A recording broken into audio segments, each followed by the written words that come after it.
حضرت امام محمد بن حنبل کا دربار لگا ہے. ایک خاتون پردے میں سمٹی ہوئی مسئلہ پوچھنے آئی. حضرت ایک مسئلہ پوچھنا. پوچھئے. کہا کہ میں سوت کاٹتی ہوں، دن کو بھی کاٹتی ہوں اور رات کو بھی. جب چاندنی راتیں ہوتی ہیں تو میں رات کو سوت کاٹتی ہوں، لیکن دن کا سوت اور رات کا سوت الگ الگ ہوتا ہے. کبھی کبھی ہوتا ہے کہ بازار سے بادشاہ کی سواری گزرتی ہے اور سواری کے گزرنے کی وجہ سے ماحول میں روشنی زیادہ ہو جاتی ہے، تو اس میں جو سوت ہوتا ہے وہ کوالٹی میں بہتر ہوتا ہے، اور میں جو اس روشنی میں کاتا ہے اور جو چاند کی چاندنی میں کاتا ہے ان کو اکٹھے ملا کے فروخت کر سکتی ہوں. اللہ اکبر. امام احمد بن حنبل نے خاتون سے کہا کہ اپنا تعارف کروا سکتی ہو، تم کون ہو؟ اس خاتون نے کہا سائل کی ذات نہیں پوچھی جاتی، آپ مفتی ہیں فتویٰ دیجئے. فرمایا نہیں، بعض مسائل ایسے ہوتے ہیں کہ سائل کی حیثیت سے مسئلے کی نوعیت بدلتی ہے، آپ کو بتانا پڑے گا کہ آپ کون ہیں. اس نے کہا میں بشر حافی کی ہمشیرہ ہوں. کہا خاتون تمہارے لیے جائز نہیں ہے. امام اشاہ احمد رضا خان فاضل بریلوی علیہ رحمہ ایک دعوت پہ تشریف لے گئے تو اس نے انواع و اقسام کی چیزیں رکھی.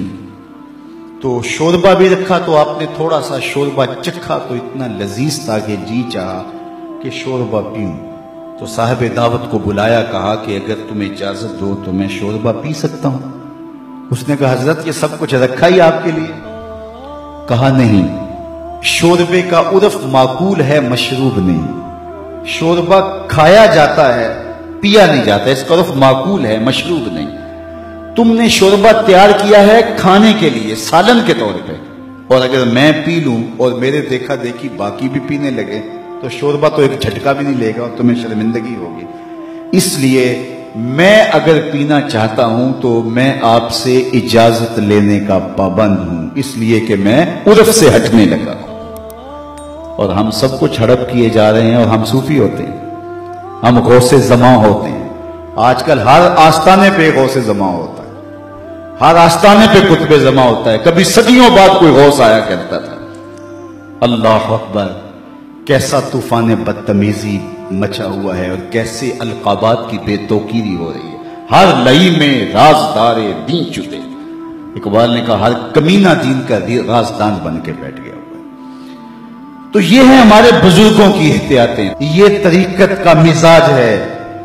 علامہ اقبال نے ایک جگہ لکھا ہے کہ جب تصوف فلسفہ بننا چاہتا ہے تو فقیر کی روح اس سے بغاوت کرتی ہے، اور اگر تصوف رہے تو کون تصوف کا ماننے والا نہیں ہوگا. آج گلی گلی جو صوفیاء اور اولیاء اور تصوف کے خلاف لوگ بولتے ہیں، انہوں نے جو تصوف دیکھا ہے انہیں بولنا چاہیے. اگر حاتم السم کا تصور پیش کیا جائے، اگر احمد بن حنبل کا تصوف پیش کیا جائے، اگر اعلی حضرت کا تصوف پیش کیا جائے تو وہ کہیں گے اس تصوف پہ تو ہماری جان بھی قربان. تو یہ تصوف کی حقیقی روح ہے، یہ تصوف کا حقیقی رنگ ہے. لوگوں کو اذیت میں مبتلا نہ کیا جائے، لوگوں کو تکلیف میں مبتلا نہ کیا جائے، لوگوں کو راحت پہنچائی جائے.